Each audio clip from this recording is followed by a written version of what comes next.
my boots and a dream in my veins. Let's ride. Okay, when you hear that podcast music, it's going to be more getting back to roots of the podcast. This one's about preparedness. This is probably going to be at least 2 episodes, maybe more. We got a little bit crazy with the ghost hunting and, the other shit. But let's get back to the root of the podcast. What's important? At first, let's do it again. Remind you about the option to donate to the podcast. Again, it would be appreciated. I know money's tight. If you can't do it, I get it. But if you can, it would definitely help. Again, this is taking personal time and personal money, and podcasting is not cheap. I mean, it's not like, building a house expensive, but it's not cheap. So consider it.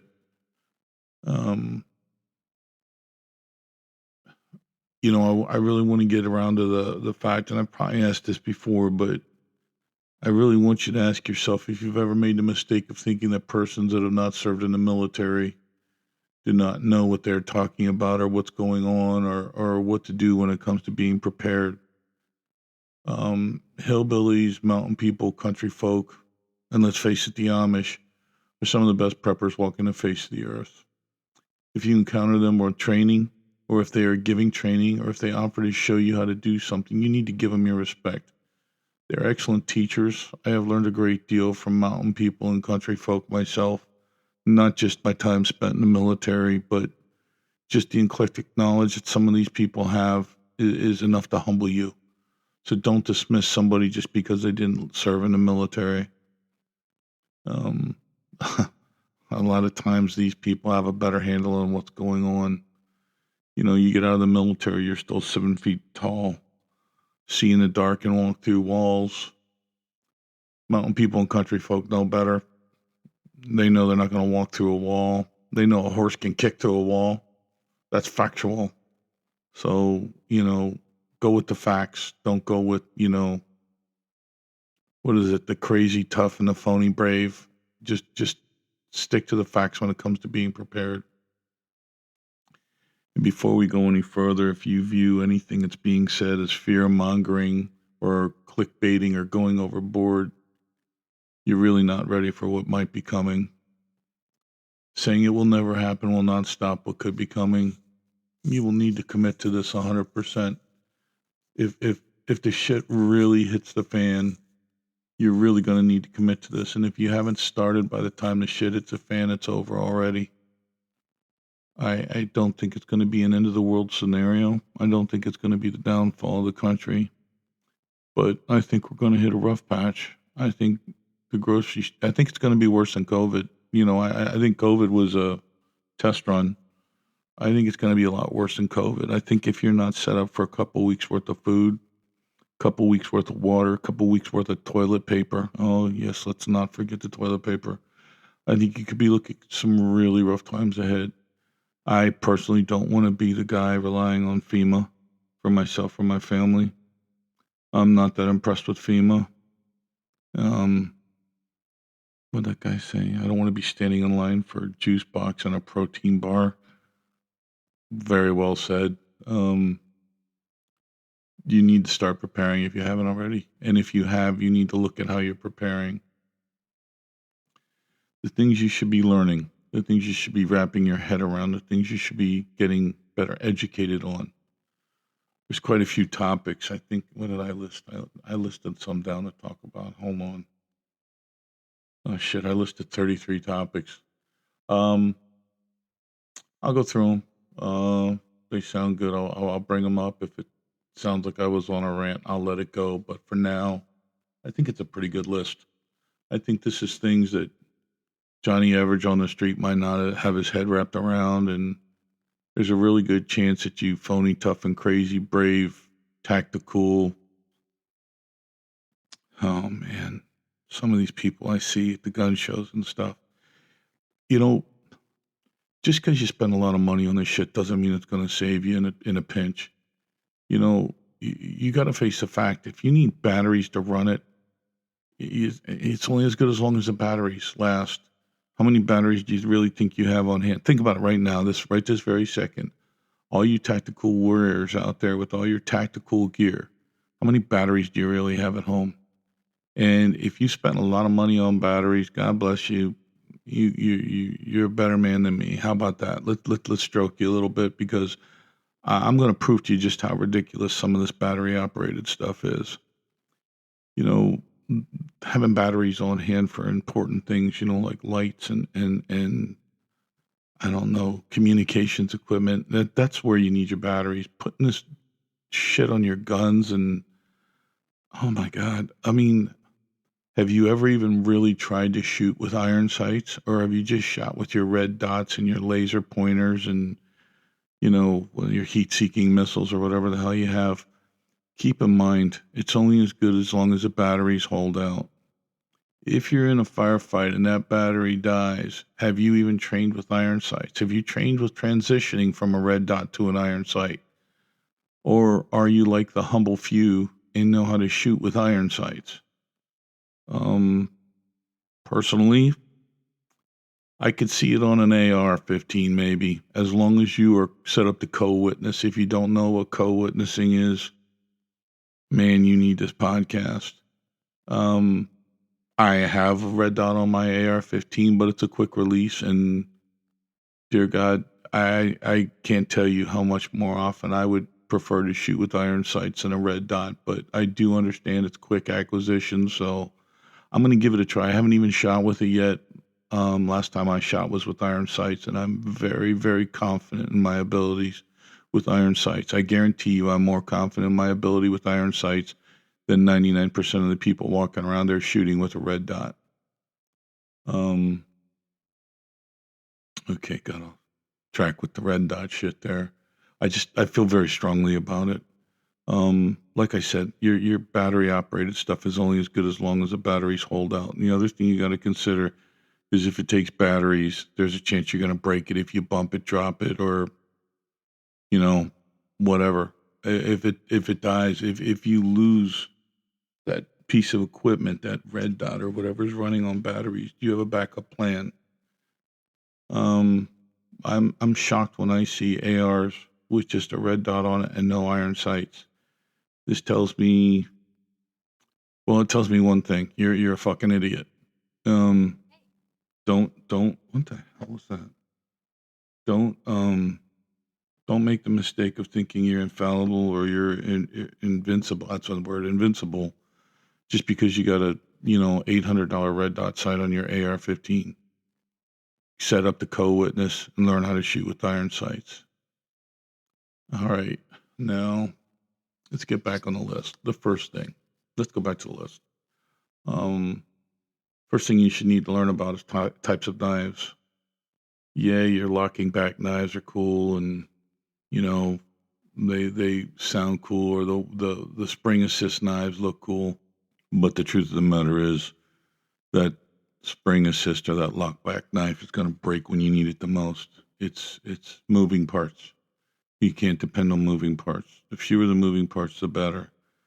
You've got a massive weak point on a lockback knife or a spring assist knife or a switchblade knife or anything like that. If it's a fan situation, or you're preparing for that, or you're putting a pack together, especially if you're putting a pack together, there's no reason for not having a fixed blade knife. That would be a full tang knife. That means that the blade, the handle and the blade extends all the way through the handle. There's no weak points on a full. Well, there are weak points, but nothing compared to a switchback knife or a folding knife or whatever you want to call it. If you're preparing, have a full tang knife. I have one spring assist knife, but it's more for cutting rope and things like that. It is not for shit hits a fan. You need to learn about flashlights, and I know I just went on a rant and rave about batteries, but this isn't the Flintstones. We're not going to use candles and lanterns for looking around the woods when we hear something go bump. You should have a couple sets of batteries, but you should also learn about noise and light discipline, Light discipline being you only turn the light on when you need it. You should be having a red light for at night. You don't want a bright white light because yes, you do take the chance of blinding an assailant, but you're going to lose your night vision as well. Red vision is much easier on your eyes. You really don't lose your night vision, and it's night vision friendly. It will help illuminate if you're using any type of decent night vision equipment. Yeah, I was talking about batteries and stuff, but again, as long as you have self-discipline, you can make a couple sets of batteries go a long way. While we're on the subject of flashlights, shit, it's a fan equipment you shouldn't be using rechargeable because chances are you don't have extra batteries. And if you have extra batteries for a rechargeable flashlight, why do you have a rechargeable flashlight? Do you see where I'm going with this? Drop the rechargeable shit for your shit. It's a fan pack. You should be looking at ham radios. Cell towers probably won't work if shit hits a fan. They might work the first day or so, but even during 9/11, we saw cellular systems fail. When cellular systems are overloaded, networks shut down. I believe during 9/11, cell towers had shut down for, I think it was 9 or 10 hours. No cell phones worked. The only thing actually working, or this is your useless bit of trivia, was the IDEN network that Sprint had. The IDEN network works in, I think, the 848 megahertz range. My understanding is that they don't even know why it works as well as it does. They just know this certain frequency range works. If you were around back then, or if you used the Sprint network, you know that the Sprint Nextel network disappeared. It has been allocated for military and police use only, to the best of my knowledge. I know they have a lot of copycat walkie-talkie features on some of the cell phones, but it's not the IDEN network. So ham radios are a good idea. You need to learn how to use ham radios. You should be licensed in a non-crisis situation, and you should know how to program your radios. There's a lot to ham radios. You have your up and down, you have repeated channels, you have DTMF tones, you have tons of things to come into play with ham radios. So if you're not willing to take the time to educate yourself on ham radios, get the GMRS or whatever the hell it is radios, or get regular walkie-talkies. Ham radios are going to go a lot further, especially in the right frequency range, especially if you studied your area, and especially if you know how to use repeaters, which again will go down if there's a long-term power outage. But line of sight with good radios, good ham radios, 10-watt radios, I think you can go 8 to 10 kilometers. Wooded areas, you're going to greatly reduce that. And in the city, you're going to reduce it even more, but it still beats, banging on rocks or screaming down the street. I do recommend ham radios. I personally have 2 batteries for each ham radio that I have. I practice discipline with those radios. 2 batteries would last me probably almost 2 weeks. So just something to keep in mind. I'm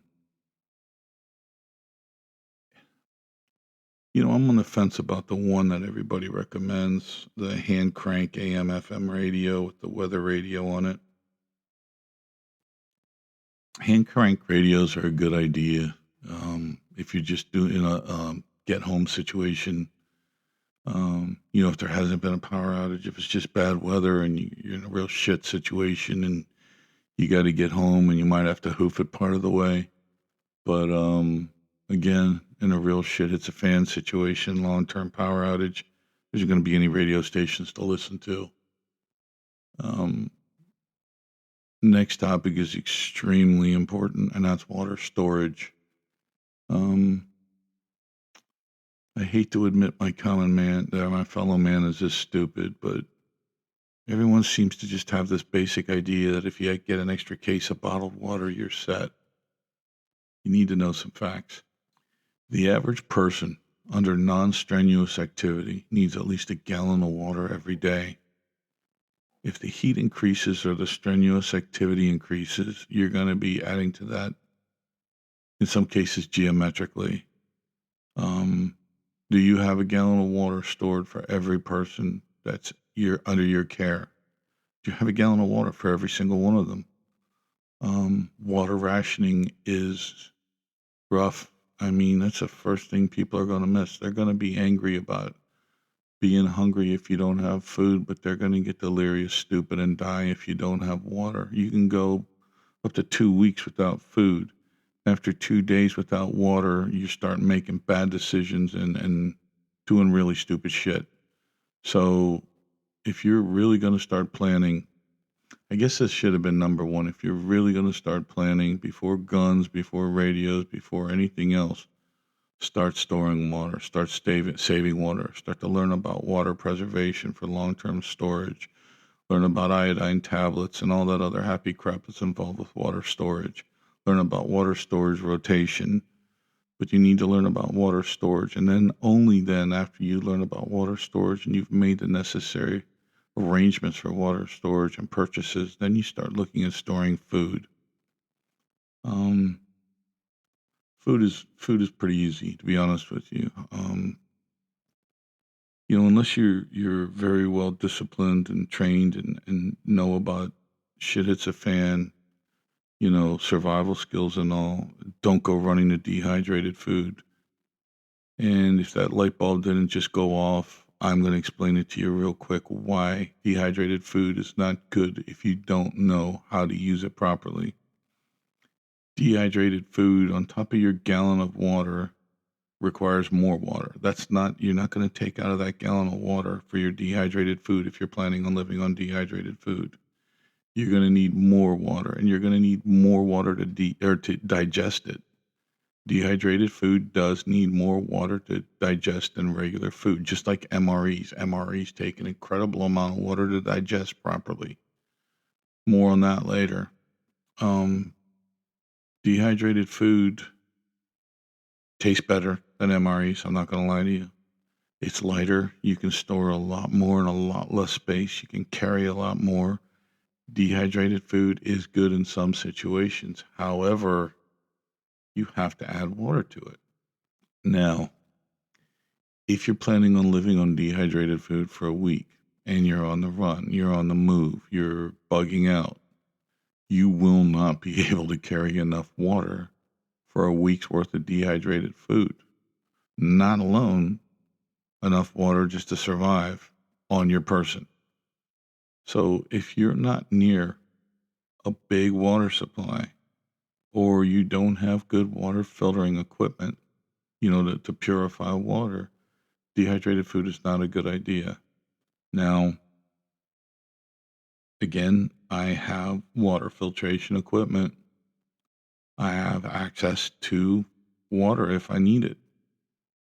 And I still have a limited supply of dehydrated food simply because of everything that's involved with it. Now, for 1 or 2 days, it's fine. For dehydrated food, it's fine.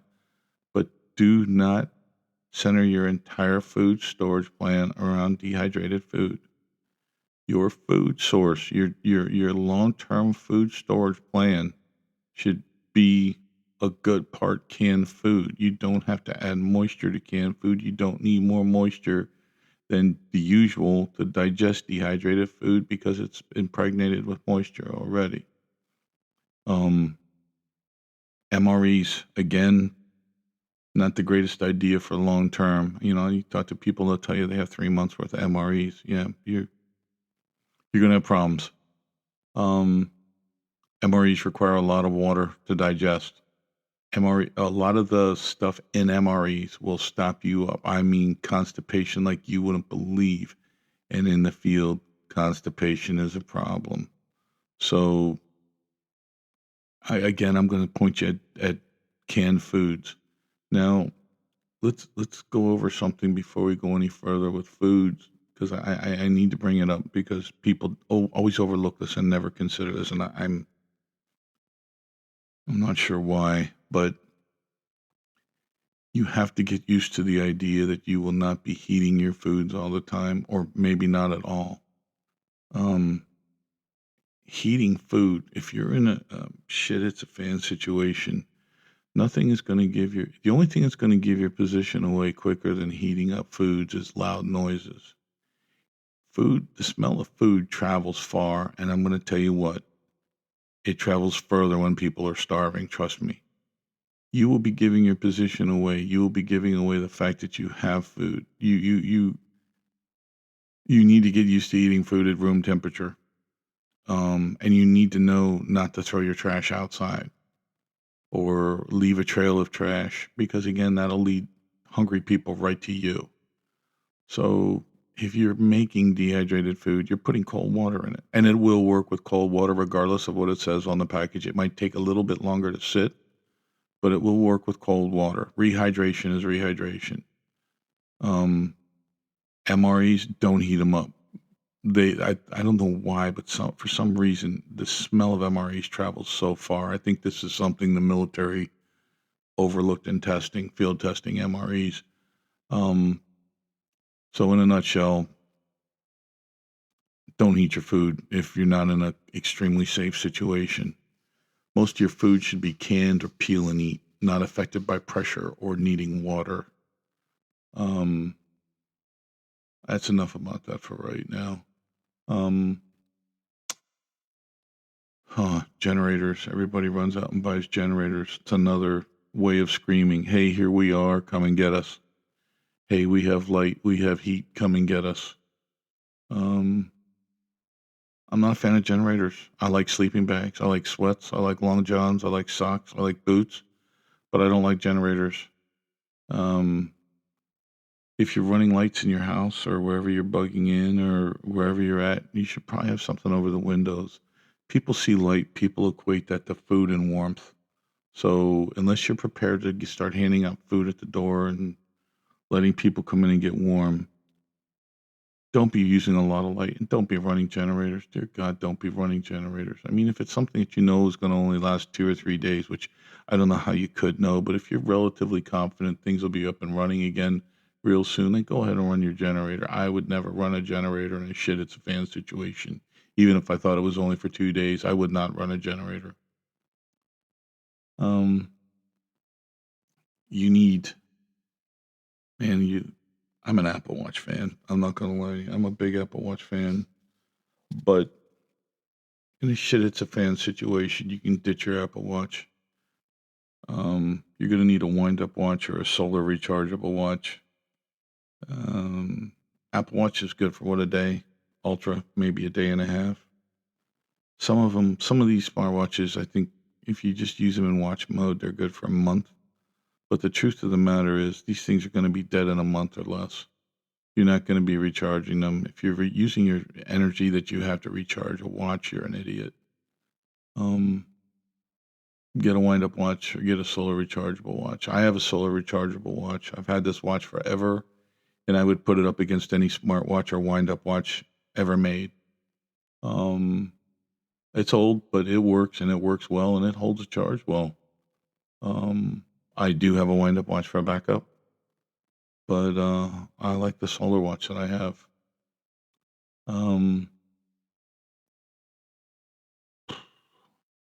We covered watches. Let me go down the list again. I wasn't even looking at the list there for a while. If you belong to a mag or a group of people and you're all going to be using ham radios, I heavily recommend that you only have one person programming radios and picking the frequencies. Now, yes, I understand if something happens to that person, you're pretty much screwed. The problem is if everything isn't communicated exactly, DTMF tones, the frequencies, the repeater frequencies, everything, if it's not perfectly matched up, your radios aren't going to talk to each other.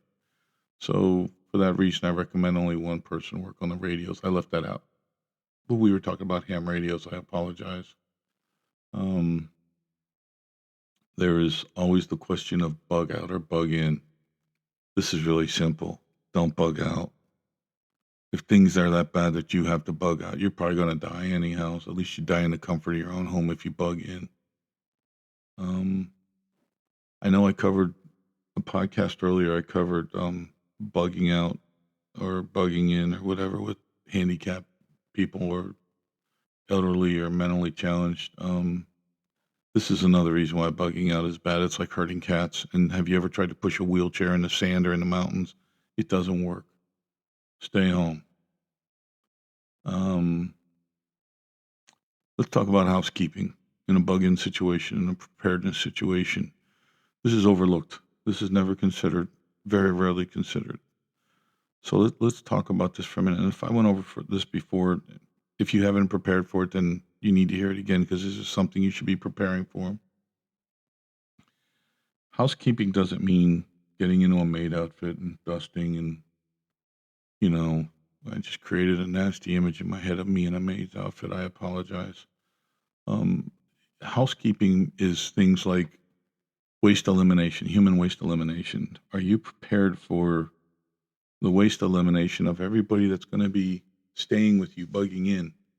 Because here's something to think about. Power goes out for any length of time.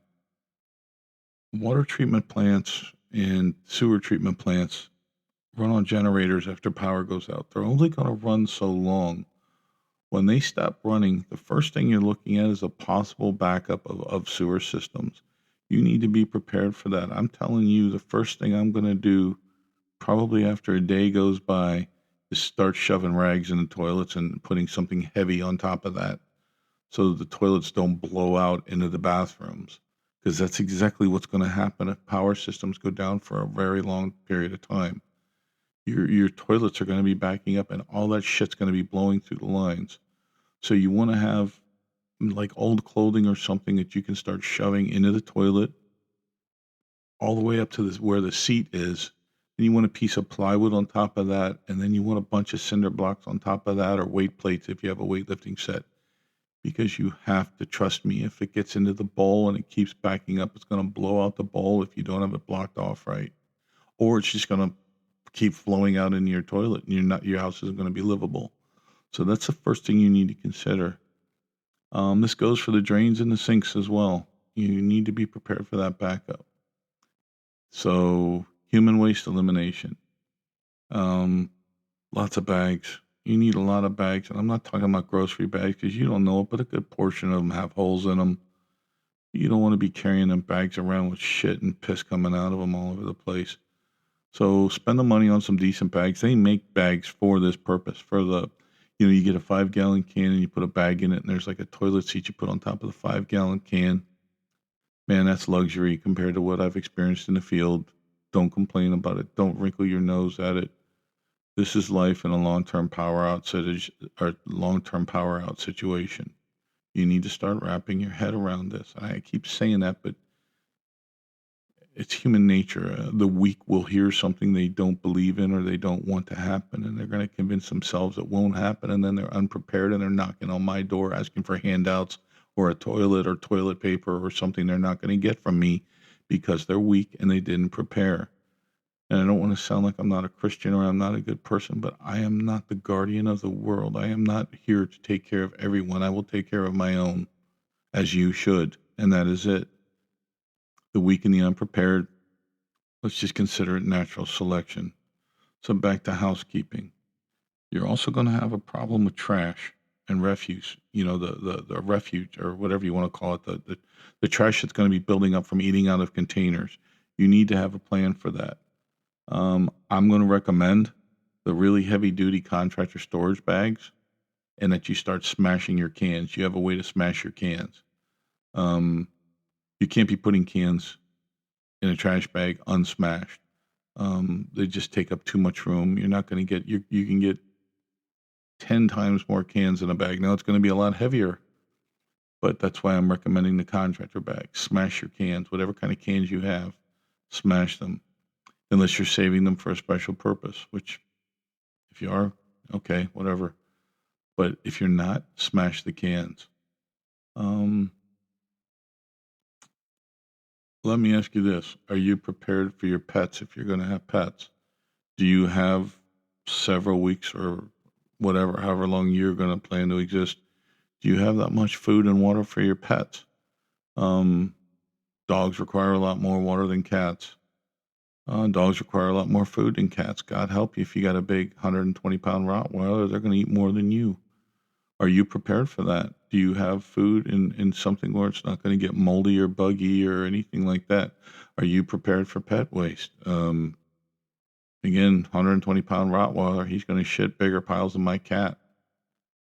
I mean, my cat in existence, not my cat shit, my cat itself. He's going to shit bigger piles than that. Are you prepared for that? Again, I would recommend a 5-gallon can with a contractor bag and something in there to mediate the smell because it's going to get bad. You're not going to be storing it outside. Again, trash bags, waste bags. It's going to be telling people where you are, what you have, how much you have. I will tell you that people that are trained for survival or guerrilla warfare know by how much food waste you put out or human waste you put out, how you're living, what kind of lifestyle you're having, that you have plenty of water, that you have plenty of food. And that makes you a target. So you're not going to be storing this stuff outside. So just keep this in mind. This is extremely important. And it's stuff that's either overlooked or pretty much dismissed because people don't want to think about it. If you can't or won't think about it, you're not going to make it. So while we're on the topic of human waste, there it comes again. How much toilet paper do you have? Do you have enough? What are you willing to use in place of toilet paper? If you don't have a library full of books, you're up shit creek without a paddle. I'd store some toilet paper, a couple weeks worth. Um, let's go. Let's go in a different direction. Say you're thinking that you're going to be going out and looking for water. Um, you know how to read a topographical map and use a compass. Good thing to learn. Don't rely on a GPS.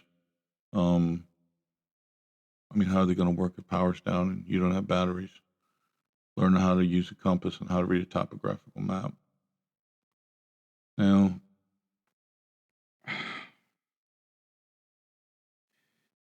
you have to have medicine. You have to have a good first aid kit, but more importantly than that, you have to have a backup supply of maintenance medicine. Like if you have high blood pressure or I don't know what the name of that medicine is. Just blood pressure medicine or anything you need to go day to day. You should have a backup supply of that. Now, currently, a lot of places where you get your medicine from, especially maintenance medicine, they like to send you a 3-month supply. Well, that's great if the lights go out on the first day of a 3-month supply, but what are you going to do if it's at the end of your 3-month supply? So keep that in mind. First aid kits are very important. I've ranted and raved about these more than once in the past. I've got several, ranging from trauma bags to hiking bags. I have a really good trauma kit a small trauma kit on my web gear. I have a huge trauma kit in the house. I have a very well stocked first aid kit in my truck, and I have a very adequate smaller first aid kit in my EDC pack that I take to work every day.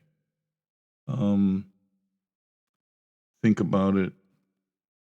You really need to consider the things I've said. I am not gonna beat a dead horse and go over this again, at least not intentionally. But think about it because this is all stuff that's very important.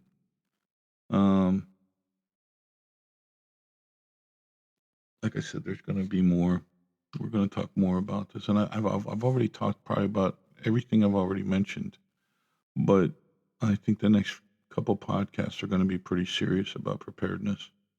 Some of it's already been touched on. Probably we're going to be going into much greater detail on some of the things that have already been touched on. or we're going to be going over things that haven't been talked about before. Um, it's all good information. I recommend you don't dismiss it. I recommend at the very least you think about it and keep an open mind. I need you to hear what I said at the beginning. Don't go running out and buying guns and ammunition. Take care of your water storage first. Take care of your food second. Take care of your first aid third. Take care of, radios and flashlights, things that make sense that take batteries next, and then worry about protecting all this shit. What do you need guns and bullets for if you don't have anything to protect yet? We're not at the shit at the fan situation yet. And I use that term loosely, yet. But having a gun and ammunition is not worth anything if you don't have anything to guard. And you're not going to go out and buy a gun and ammunition and be a Rambo and go live in the woods. And I don't care how much gear you buy. If you haven't been trained, you can't flip through a leaflet or a pamphlet and go live in the woods and survive. You're going to die quickly and miserably. And, man, if you knew the statistics on how few people actually make it through civilian survival schools without quitting, it would shock you. So listen, start thinking about bugging in, start thinking about how you're going to fortify doors and windows, start thinking about how you're going to save water, start buying stuff to save water if you have the means. Start saving food, start buying canned food. You go to the grocery store, buy a couple extra cans every time you go. That way it's not going to kick you in the ass so hard or in your wallet so hard. Just get a couple cans at a time. But start thinking about it because something's coming. We got 3 more years with the redheaded lunatic, and at the end of that 3 years, I think is when it's going to go down. So you got, in my opinion, 3 years to prepare. I don't mean put it off. I mean start now. But you got 3 years to get something going here. If you think you can put it off for now and get to it later, you've already lost because you won't. You won't get to it later. Nothing's going to happen, and you're going to start saying to yourself, at the end of 3 years, you're going to start saying to yourself, who was that guy at work that was talking about buying all the canned goods and toilet paper? Who was that guy? I wonder if he has extra. I wonder if he would sell some. Because you know what? I'm not selling shit. I'm not giving shit away. Don't come knocking on my door. Just start now. You're a fool if you don't. And if I'm wrong, what's the worst thing that happened? You can start opening canned food instead of going grocery shopping, but I don't think I'm wrong. I really don't. And a lot of the experts don't think I'm wrong or think they're wrong or whatever. A lot of high-ranking military people, a hell of a lot smarter than me, all say it's coming at the end of the 3 years. Just start now. The next podcast is going to be a lot more in depth, getting prepared, the mindset, and what to do when it starts. Because this is assuming you've already prepared. If you haven't prepared, don't even bother listening. If you're not going to prepare, I should say, don't even bother listening to the rest of this one. Wait for the next Ghost podcast or Bigfoot or whatever's coming. But like I said, the next couple of podcasts are all going to be about getting prepared. So stand by. They'll be coming. I got to come up with something better than peace out. But for now, peace out.